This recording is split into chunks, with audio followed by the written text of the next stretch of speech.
वो कमरे में दाखिल होता सीधा ड्रेसिंग में जाकर चेंज करने लगा। प्रिहान चेंज करके रियाज को सुलाने में मसरूफ़ हो चुकी थी। वो भी दिन भर का थका हुआ था, दूध पीने के दौरान ही सो गया था। अब उसे कॉट में लेटाकर वो भी टांगे सीधी करके बैठी थी कि खानज़ादा चेंज करके आता उसके पास लेटा और उसका सर अपनी गोद में रख गया और सर उसकी गोद में रख गया। प्रिहान ने नाराज़गी से रुख मोड़ लिया। उसका चेहरा तकता वो नरमी से मुस्कुराया। उसका हाथ थाम कर अपने लबों पर रखा तो तपते लम्स पर वो ठिठक कर उसे देखने लगी। नाराज़ हो? तुम चाहती थी कि तुम अपनी फ्रेंड के पास थोड़ी देर ठहरो, उसको कुछ ज़रूरत हो तो पता करो, मगर यकीन करो अदब खान के घर सब कुछ उसे मिलेगा। और अदब पर कभी शक मत करना, किसी माँ की रूह है उसके अंदर, खाना तक बनाना पड़ा तो बना कर देगा। नरमी से बोलते हुए वो उसकी नाराज़गी ख़त्म करना चाह रहा था। प्रिहान को उसकी बात से कोई असर नहीं पड़ा। उसका एक हाथ थाम कर वो अपने सीने पर रखे पड़ा था, दूसरे हाथ से उसकी पेशानी छूती फिक्र में मुब्तला हुई वो। आपको तो टेम्परेचर हो रहा है हदीर। प्रिहान की फिक्र में डूबी आवाज़ पर वो नज़र उठाकर उसका चेहरा देखने लगा। उसकी फिक्र में मुब्तला मासूम से चेहरे और उसकी आंखों में ठंडक बनकर उतरा था ये सब कुछ। थकन है बस, तुम पास हो तो ठीक हो जाऊंगा, तुम हो ना मेरा ख्याल रखने के लिए। वो आंखें मूंदता उसके गिर्द बाजू फैलाकर उसे हिसार में ले गया। मैं आपकी डॉक्टर नहीं हूँ हदीर, छोड़े मुझे, मेडिसिन ला कर देती हूँ मैं। वो उसके यूं लिपटने पर सटपटा सी गई, चेहरा यकलक सुर्खी छलकाने लगा। बैठी रहो प्रिहान, कुछ देर बैठी रहो, मुझे अच्छा लग रहा है। उसकी गोद में बुखार से तपता चेहरा छुपाकर वो भारी आवाज़ में बोला। वो उसके लम्स पर सांस रोके बैठी, वजूद में कपकपाहट सी तारी हो गई। जब खामोशी उसके आसाब पर अजीब तरह से असरअंदाज होने लगी तो कसमसा कर पहलू बदलती वो बेचैन होने लगी। वो बुखार में पड़ा रहेगा मगर दवा नहीं लेगा। अजीब इंसान है। प्रिहान को फिक्र सता रही थी। ऐसा लगता है यहाँ हर इंसान ने मोहब्बत की शादी की है और एक हम थे। उसने अचानक बात का आगाज़ किया और सर्द आग पर इख्तिताम करके कनखियों से उसे देखा। हमने खामोश मोहब्बत की और अल्लाह ने हमें मिला दिया। वो उसकी थकन का ख्याल करता गोद से सर हटाकर तकिए पर रखकर नर्म नज़रों से प्रिहान को देखने लगा तो वो चौंक गई उसके अल्फाज पर, उसके अंदाज पर। किसने मोहब्बत की? भला कब? वो नज़रें चुराकर ब्लैंकेट खोलती हदीर पर फैलाने लगी। वो देखता रहा। मैं आपके लिए चाय बना कर लाती हूँ, मेडिसिन ले ले। वो बात बदल कर उठने लगी तो वो हाथ थाम कर रोक गया। रहने दो, इतनी ठंड में मत निकलो, मेरी शिफा तो वैसे भी तुमसे है। उसकी सुने बिना उसे अपने पास लेटाकर वो देखने लगा। कभी कभी तो वो खुद भी हैरान होता था। हर तकलीफ़ और परेशानी में उसे बस प्रिहान चाहिए होती थी। शायद लोग सुनते तो यकीन ना करते, मगर खानज़ादा हदीर का सारा सकून उस लड़की में था जो उसके दिल में थी, उसकी ज़िंदगी में थी। मुझे लगा तुम्हारे दिल ने तुम्हें मजबूर किया था ये सोचने पर कि ये छुपा हुआ फियांसी खानज़ादा हदीर ही होगा।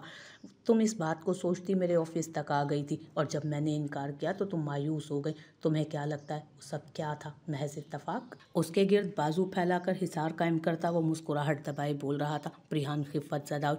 मुझे लगा आप इतने रहमदिल हैं कि कोई भी लड़की डेयर के लिए आपके ऑफिस आ जाए, आप झट से एक बड़ी रकम देने को तैयार हो जाएंगे। मनाल कहती थी आप तो किसी से हंसकर बात करना तक पसंद ना करें, और मुझसे आपने कितने रोज़ खामखा बात की। और वो जो हॉस्पिटल में मौके से फ़ायदा उठाकर मुझसे शादी की, आपको क्या लगता है वो इत्तेफाक था? वो इसे जताने लगी। वो बातें दोहरा रही थी जो अब भी कभी कभी उसके दिमाग में सर उठाती थी। खानज़ादा आहिस्तगी से हंस पड़ा। जलती आंखों में प्रिहान का फूला हुआ मुँह ठंडक बनकर बरस रहा था। तुम्हें क्या लगता है प्रिहान, वो सब क्यों किया मैंने? अपना गर्म हाथ प्रिहान के ठंडे रुखसार पर रखकर वो सुकून से बोल रहा था। वो उसे देखने लगी। वो क्या सुनना चाह रहा था? क्या वही जो वो सोचती है? आपकी नीयत पहले ही मुझ पर ख़राब हो चुकी थी, है ना? प्रिहान ने नाक चढ़ाकर जवाब दिया तो वो बेसाख्ता हंस पड़ा। सर का दर्द जैसे ज़ाइल होने लगा। मैंने सबसे झूठ बोला, सब ने यकीन कर लिया, मगर तुम सच जान गई हो। सच कहते हैं कि मोहब्बत दिल तक पहुंच जाती है। उसे खुद से लगाता वो मुस्कुराते लहजे में बोल रहा था। प्रिहान का दिल इस इजहार पर धड़क उठा। हाँ, वो मोहब्बत का दावा करता था। अब तो शायद वो किसी सोच या पैमाने से कहीं बढ़कर चाहता था, मगर उसका ये कहना प्रिहान पर अलग अंदाज से असरअंदाज हो रहा था। तब जब वो उसको सही से जानती भी ना थी। हाँ, उसे मंगेतर समझ बैठी थी। शायद वाकई दिल का यही काम था कि वो ऑफिस तक पहुंच गई थी उसके। क्या सोचती थी वो? शादी से पहले सब क्लियर करने जा रही थी। कितनी दलीलें देती थी ना खुद को। अपनी बचकाना सोच पर अब हंसी आ रही थी। मगर हदीर, खानज़ादा हदीर का उसे तभी पसंद कर लेना, दिल में अलग सा सरूर भर गया। मैं कहता था कि मनाल से बेहतर हो तुम, मगर सच तो यह है कि इस दुनिया में सबसे ज़्यादा तुम अच्छी लगी थी मुझे, इसलिए मैंने बिना किसी तरफ देखे तुम्हें अपना लिया। कुछ लोग होते हैं ना जिनको देखते ही आपका दिल चाहता है कि काश उन पर हक मिले और उन्हें खुद तक महदूद कर लिया जाए। मेरे लिए तुम वही थी प्रिहान। वो उसके गिर्द बाजू फैलाते, उसे थामते हुए अपना माथा जोड़कर जज्ब से बोल रहा था उसके माथे के साथ। प्रिहान उसके अल्फाज और दीवानगी पर खोई हुई थी। उसकी गर्म सांसों से चेहरा तपकर टमाटर हो रहा था। कैसा मजबूत इंसान था। एक बार, एक पल भी उसने महसूस नहीं होने दिया कि वो ऐसी फीलिंग्स रखता है। जब तक चाहा छुपाए रखा और जब चाहा अपना आप खोल कर रख दिया। प्रिहान तो आज तक बस उसके मुंह से इंकशाफात ही सुन रही थी। मैं बस इतना जानती हूँ हदीर, जब मुझे ऐसा लगा था कि आप मेरे फियांसी हो सकते हैं, मुझे बुरा नहीं लगा था। वो रिश्ता मम्मा ने किया था। मैं अपने फियांसी को मिलने से भी डरती थी कि जाने कौन हो, कैसा हो। जब आपको समझा तो मैंने दिल से कबूल कर लिया था। आपने इनकार किया तो मैं शर्मिंदा थी कि आपके ऑफिस जा बैठी, और मेरे दिल में कहीं मायूसी भी ज़रूर छाई थी। आपकी केयर और नर्म लहजा मुझे अच्छा लगता था। शादी के बाद मुझे बहुत हर्ट फील हुआ जब आपने ये शो किया कि ये रिश्ता सिर्फ वक्ती ज़रूरत है। वो भी आज आप अपना आप खोलती चली गई थी। वो भी आज अपना आप खोलती चली गई।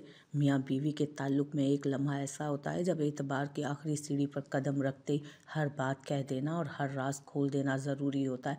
वो शायद दोनों उसी लम्हे में थे। इदराक का लम्हा, राजो न्याज का लम्हा। मोहब्बत थी और बहुत थी तो इजहार करना ज़रूरी हो गया। इजहार किया गया, सुना गया, मगर ऐसे नहीं। ये वजाहत थी उन लम्हों की जब वो एक दूसरे से बंध गए थे, जब वो एक दूसरे से अपने एहसासात छुपा गए थे, आज खोल गए थे। मेरी जान, बस मैं ये चाहता था कि तुम्हें एहसास दिलाऊं। गेम्स खेलना, वो भी ऐसी जिनमें किसी तीसरे फर्द को उसकी बेखबरी में इस्तेमाल कर जाना निहायत बुरा काम है। वो नरमी से उसका सर सहलाकर बोला, हदीर, मुझसे मोहब्बत करने का शुक्रिया। वो यकदम जज्बाती होती उसके सीने पर सर रख गई। कभी कभी बहुत शिद्दत से एहसास होता था कि दुनिया का कीमती तरीन इंसान उसे मिला है। उसे अपना आप खानज़ादा के सामने कमतर लगने लगता था। उसकी हरकत पर वो दिल से मुस्कुराया, उसके गिर्द हिसार बांधकर उसे अपने सामने करके देखने लगा। प्रिहान, मेरी ज़िंदगी में शामिल होने का शुक्रिया। मेरे मरने की अजियतनाक खबर के बाद भी मेरा मान रखकर जो तुमने वफा का सबूत दिया, जैसे तुमने मेरे वारिस की हिफाजत की, मुझे ख़रीद लिया। तुम मोहब्बत की बात करती हो। मोहब्बत मेरे लिए बहुत छोटा और अदना सा एहसास है। मैं तुम्हें अपनी ज़िंदगी से बढ़कर चाहता हूँ। शायद नहीं, शायद मेरे पास कोई हद ही नहीं, कोई मुनासिब लफ्ज़ ही नहीं जो तुम्हारे बारे में मेरे जज्बात को बयान कर सकें। मैं सरापा इश्क हो चुका हूँ और तुम मेरी रूह में कहीं बस गई हो। वो उसे खुद में छुपाता जैसे हर हर लफ्ज़ में इश्क की अनोखी दास्तान सुना रहा था। प्रिहान हर बार उसकी दीवानगी और हर बार नए तर्ज इजहार पर हैरत ज़दा रह जाती थी। हदीर, मेडिसन ले लें आप। वो उसका हिसार तोड़कर फिक्र से बोली। खानज़ादा ने गहरा सांस भरा। उसका अपना जिस्म जल रहा था, सर घूम रहा था। तभी उसकी बात खामोशी से मान ली।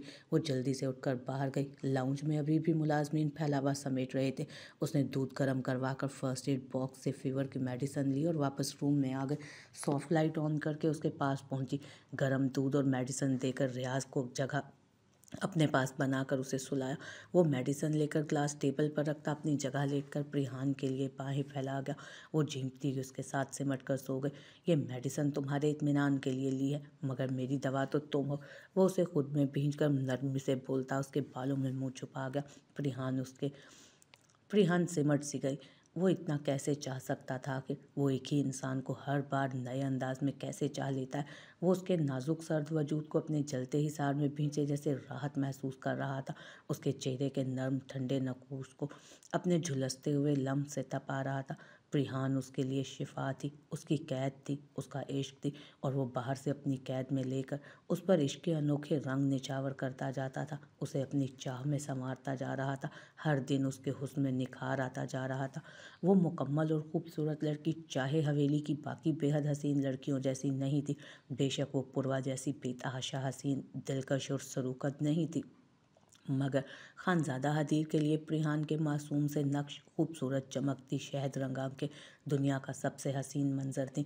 उसके लिए वो दुनिया की सबसे हसीन लड़की थी जिसके सामने सबका हर रूप मांद पड़ जाता था। कुछ वक्त बाद ईसा पूर्वा को पेरिस घुमाकर वापस लाया तो वो उसके लाख चीखने चिल्लाने के बावजूद अपने साथ वापस शहर ले गया। माँ के समझाने पर भी कान बंद कर लिए।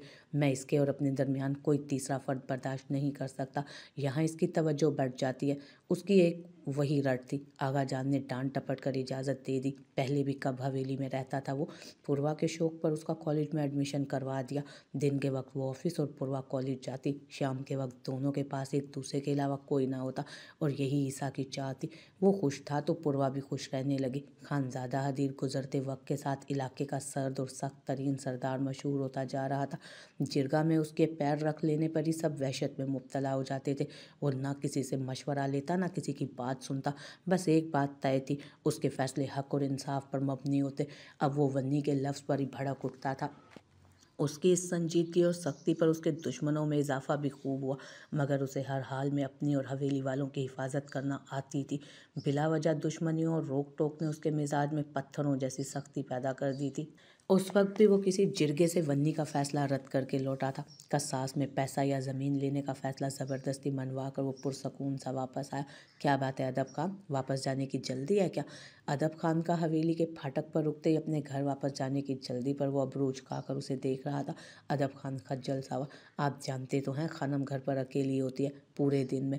वाहिद रात का खाना वो मेरे लिए तमाम से बनाती है। मुझे देर करना अच्छा नहीं लगता। वो नज़र झुकाए भूल रहा था। खानज़ादा के लबों पर मुस्कुराहट उभर कर मासूम हुई। खामोशी से पलटकर हवेली में दाखिल हुआ। अदब खान इशारा पाते ही घर की तरफ रवाना हो गया था, जहाँ रीमा रोज़ाना उसके लिए खाने का एहतमाम करके सजी संवरी सी मुंतज़िर होती थी। वो मर्दान खाने में खान यूसुफ के पास गया। हाल अहवाल लेकर कुछ देर बैठा रहा और फिर जनान खाने में गया। वहाँ रियाज और यावर की बेटी यमुना भागते और शोर करते फिर रहे थे। खानज़ादा के आते ही दोनों उससे लिपट गए। उसने झुककर दोनों को प्यार किया। यमुना प्यार लेते ही पलटकर माँ के पास चली गई थी। बाबा उठाम। रियाज अपने मखसूस अल्फाज बोलता उसके आगे छोटी छोटी बाजू फैला गया अपनी। मुझे आज तक समझ नहीं आती बेटा, मीम क्यों हर लफ्ज़ में लगाते हो? उसे उठाकर वो हर बार वाला सवाल दोहराता। रियाज की बाजू सीधी अपनी कमर की जानिब की थी। बिना जवाब दिए वो उंगली से उसकी तरफ जाने का इशारा कर रहा था। खानज़ादा खानी बेगम और गुलजान के पास रुककर बात करने लगा तो वो शोर कर उठा। बाबम जाऊम। वो मचल रहा था। गुलजान हंसकर नफ़ी में सर हिलाती पलटकर जर्शे के पोर्शन में गई, जहाँ आजकल जर्शे और मूसा का नन्हा मेहमान आया हुआ था। मिरा कहाँ है मुरे? खान दावर उसी वक्त मिरा के रेगुलर चेकअप करवाने के लिए हवेली में आया था। अपने कमरे में है, तैयारी कर रही है, खानी बेगम ने जवाब दिया। वो सर हिलाता कमरे की तरफ बढ़ गया। खानज़ादा ने मुस्कुराती नज़रों से भाई को देखा। उसका ज़बरदस्ती थोपा गया फैसला खान दावर के हक़ में सही साबित हुआ था। मिरा के साथ रहकर दावर के चेहरे पर वो बशाशत और रौनक नज़र आती जिसके लिए हवेली वाले एक अरसा हुआ तरस गए थे। अब वो बाप बनने वाला था। भाइयों की औलाद पर गुजारा करने का दावा करने वाला खान दावर हद दर्जा खुश था। मिरा को हथेली का छाला बना कर रखता था। ऐसी एहतियात, ऐसा ख्याल रखता कि कभी कभी सब हंस पड़ते थे उस पर। कुछ ज़्यादा पॉजेसिव हो गया था। बाबा हम रियाज के चीखने पर वो खानी बेगम से माजरत करता उसे लेकर कमरे में पहुंचा। प्रिहान क्या हुआ? कमरे में उदास बैठी प्रिहान पर नज़र पड़ते ही वो उसकी तरफ बढ़ा। सारी सख्ती और पथरीला लहजा प्रिहान को देखते ही नरमी में लिपट जाता। वो उसके सवाल पर गीला सांस भरकर आंखों की नमी साफ करने लगी। वकार अंकल की डेथ हो गई है। अफान भाई काफ़ी वक्त से पता करवा रहे थे। अब किसी ने बताया कुछ माह पहले डेथ हुई और किसी जानने वाले ने उनको दफना दिया। जाने किस दिल से मरे और कफन दफन कैसा हुआ। वो भीगी आंखों को साफ करती बता रही थी। माम तुम। रियाज माँ की गोद में चढ़कर लेटते ही हाथ से सामने टेबल पर पड़े फीडर की तरफ इशारा करने लगा। हवेली का हर कोना छान कर मुलाजमीन को अपने पीछे ख्वार करके अब उसे भूख लग रही थी। ऐसा शाहाना मिजाज था कि माँ बाप को भी उंगली के इशारे से हुक्म सादिर कर देता था। खानज़ादा ने फीडर उठाकर रियाज के मुंह में दे दिया। फूले फूले हाथों से फीडर पकड़कर वह तेज़ रफ्तारी से दूध पीने लगा। खानज़ादा प्रिहान के पास बैठ गया। अल्लाह उनकी मग़फ़िरत फ़रमाए और उन्हें जन्नत में जगह दे। प्रिहान, देखा जाए तो उनकी ज़िंदगी भी काफ़ी मुश्किल में थी। मौत सबके लिए भयानक नहीं होती। कुछ लोगों के लिए मौत दुनिया की सख्तियों से निजात का आसान तरीन ज़रिया होती है। उसके आंसू साफ करते वो नरमी से उसे समझाने लगा। वकार साहब बाप नहीं थे, मगर एक अरसा बाप की तरह बर्ताव किया था, चाहे जो भी लालच था, मगर उन्होंने पूर्वा और प्रिहान को अकेले वक्त में प्यार से संभाला था। कुछ गुनाहों की सज़ा अल्लाह ज़िंदगी में ही दे देता है। वो भी अपने अमाल की सज़ा ज़िंदगी में ही भुगत चुके थे। शायद ये शाइस्ता बेगम की मौत से पहले की आह थी कि वो भी अकेले ज़िंदगी से लड़कर मर गए और दफनाने के लिए कोई अपना मौजूद ही ना था। प्रिहान ने खानज़ादा के सर कंधे पर हाथ प्रिहान ने खानज़ादा के कंधे पर सर रखकर आंखें मूंद ली। वो नरमी से उसके माथे पर लब रखता तसल्ली देता रहा, उंगलियां उसके बालों में चलाते हुए उसकी उदासी ख़त्म करना चाह रहा था। रियाज दूध पीते पीते ही सो गया। प्रिहान खानज़ादा से छोटी मोटी बातें करती काफ़ी हद तक अब नॉर्मल हो गई थी। ज़िंदगी ने एक बात तो उसे अच्छे से समझा दी थी कि हर इंसान कहीं ना कहीं अपने किए अमाल की सज़ा और जज़ा भुगत रहा है। ये तो फिर दुनिया थी, यहाँ की सज़ा तो बहुत कम है इसके मुकाबले में जो रोज़े आखिरत अंजाम होगा। हम छोटे मोटे गुनाह करते अक्सर सोच लेते हैं कि तौबा करेंगे, क़यामत तो अभी दूर है। जिस इंसान की सांसों की डोर टूट जाए उसके लिए तो वही आखिरी दिन है। और तौबा की मोहलत तौफीक अल्लाह की मर्ज़ी पर मुनहसर है कि बख्शिश करने वाला तो वही है। शैतान ने अकड़ दिखाई, सज़ा याफ्ता हुआ, अब पछताने लगा, मगर वक्त पलटा नहीं। बोल दिया, अल्लाह तेरे बंदों को बहकाऊंगा भी। वो इंसान जिसकी वजह से वो सज़ा याफ्ता हुआ, उस इंसान को बहकाने और गुनाह पर माइल करने की ज़िद करने लगा, अपने मकसद में हर हरबा आजमाने लगा। अल्लाह ने कह दिया कि इंसान जब तक तौबा करता रहेगा मैं उसके गुनाह माफ़ करता रहूँगा। अल्लाह अकबर। इंसान ने गुनाह किया, एहसास हुआ, झुक गया, माफ़ी मांगी और अल्लाह ने माफ़ कर दिया। ये है हमारा पैदा करने वाला हमारा खालिक मेहरबान और रहमान। तौबा की मोहलत देता है और तौबा कबूल करता है, और हम नादान इंसान उसकी रहमत और मेहरबानियों को ठुकराते शैतान के पीछे दौड़ते चले जाते हैं। और हमारा अल्लाह हमारी तौबा और लौट आने का मुंतज़िर होता है। जहाँ इंसान लड़खड़ाया, जहाँ दुनिया का धोखा समझ लिया, अल्लाह को पुकारता है और वही अल्लाह अपनी रहमत के साए में ले लेता है। सुबहान अल्लाह। मगर ये याद रखना इंसान का काम है कि तौबा की मोहलत तब तक है जब तक मौत ना आ जाए। और हम दुनिया में मगर नादान लोग क्या जानते कि हमारी मौत कब तय है। मरने से कुछ वक्त पहले आंखों पर सफ़ेद पर्दा पड़ जाता है और इंसान दुनिया में ही मरने का मकाम देख लेता है अगला। ये वो वक्त है जब सांस अभी बाकी होती है, जब तौबा और माफ़ी की तलब होती है। गुनाहों के एहसास से इंसान तड़पता है, मचलता है, मगर मोहलत ख़त्म हो चुकी होती है। अस्तगफिरुल्लाह। अल्लाह उस वक्त से पहले हम सबको तौबा की तौफीक अता फरमाए और मोहलत दे कि हम अपने गुनाहों को धो सकें। आमीन। और इसी के साथ ही नावल का इख्तिताम हुआ। उम्मीद है कि आप सब ने पसंद किया, अच्छा लगा होगा, एंजॉय किया होगा। जज़ाकल्लाह।